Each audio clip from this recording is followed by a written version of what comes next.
1,300 సమీకరణకు 4 ఐపీఓలు. ఢిల్లీ.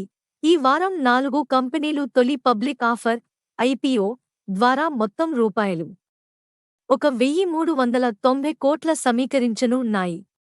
ఇదే సమయంలో స్టాక్ ఎక్స్చేంజిల్లోకి 9 కంపెనీలు ఆరంగేట్రం చేయనున్నాయి. ప్రోటీన్ ఇగౌ టెక్నాలజీస్ ఇగవర్నెన్స్ సొల్యూషన్లు అందించే ప్రోటీన్ ఇగౌ టెక్నాలజీస్ ఐపీఓ ఈ నెల 6న ప్రారంభమై 8న ముగియనుంది. ఒక్కో షేరుకు ధరల శ్రేణిగా రూ.75,279.2ను నిర్ణయించారు. ఈ ఐపీఓ పూర్తి ఆఫర్ ఫర్ సేల్ ఓఎఫ్ఎస్ గా రానుంది. ఆస్క్ ఆటోమోటివ్ ఐపీఓ ఈ నెల 7న ప్రారంభమై 9న ముగియనుంది. ధరల శ్రేణిగా రూపాయలు 268-282ను నిర్ణయించారు. పూర్తి ఓఎఫ్ఏస్గా రానున్న ఈ ఐపీఓతో రూపాయలు 834 కోట్లు సమీకరించనున్నారు.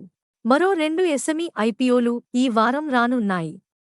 అహ్మదాబాద్కు చెందిన సన్రెస్ట్ లైఫ్సెన్సెస్ నవంబరు 7న ప్రారంభం కానుంది.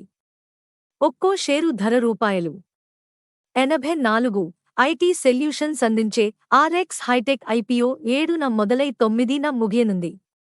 ధరల శ్రేణిగా రూ.80-83ను నిర్ణయించారు. గతవారం ప్రారంభమైన ESAF small finance bank, Micropro software solutions, Baba food processing ముగియనున్నాయి. ఐపీఓల మంగళవారం. ప్రధాన కంపెనీల్లో Cello World, Honasa consumer, ESAF small bank షేర్లు ఈ వారం ఎక్స్చేంజిల్లో నమోదు కానున్నాయి. ఎస్ఎంఈ విభాగంలో KK Shah hospitals, SR televenture, Maitreya medicare, trans seating technologies, Brindavan plantation, Mish designs అరంగేట్రం చేయనున్నాయి.